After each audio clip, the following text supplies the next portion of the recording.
These bloody witch fingers will definitely be the spooker at your Halloween party. Keep watching if you want to find out how to make this spooky but yet so easy to make Halloween recipe. Preheat your oven to 180 degrees on fan.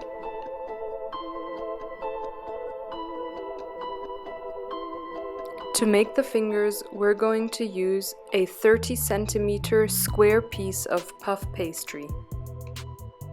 For our filling, we're going to use a simple chocolate spread. You'll also need some brown sugar mixed with a little bit of cinnamon, as well as some maple syrup and some almonds. We're going to make our blood dipping sauce using frozen strawberries and frozen cherries. Okay, for our first step, we're simply going to place the defrosted piece of puff pastry onto a parchment paper. Using a very sharp knife, we're going to divide the piece of puff pastry into 4 equal pieces. Once you've done that, we're going to split each of the 4 pieces down center again. You should have 8 pieces in total.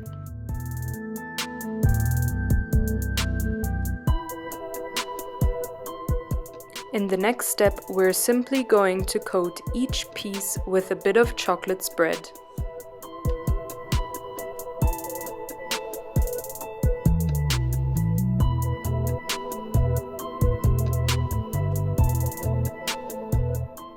Next, we're going to use the brown sugar and cinnamon mixture just to sprinkle a bit onto each puff pastry piece.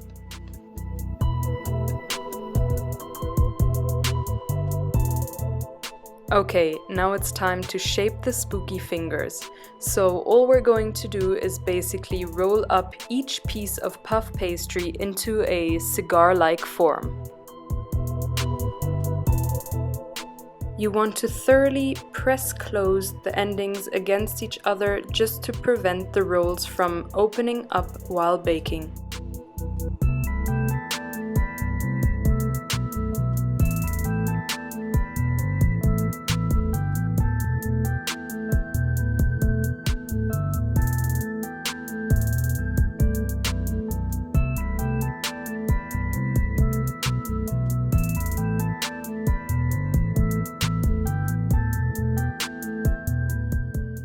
Once you've rolled up all the pieces, it's time to make these fingers look more realistic to freak your friends out even more this Halloween.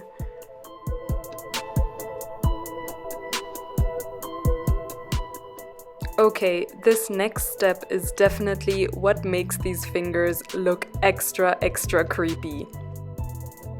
We're going to use 1 peeled almond and press it into the front of the finger to make it look like a fingernail, and this grosses me out just watching this.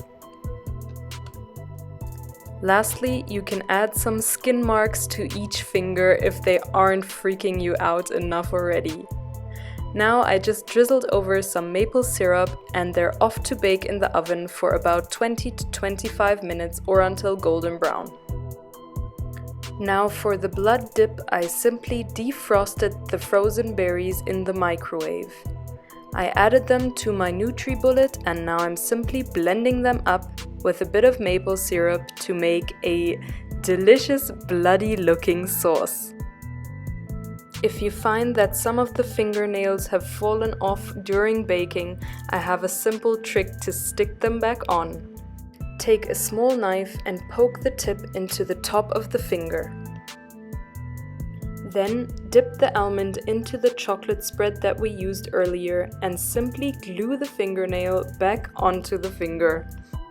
The instructions for this recipe video sound so horrible, but absolutely perfect for this Halloween season.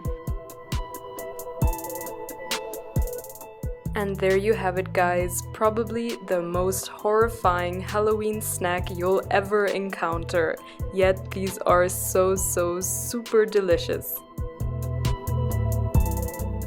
If you like this video, give it a thumbs up, subscribe to my YouTube channel, and please, if you do make these horrifying snacks, do send me a picture on Instagram, please.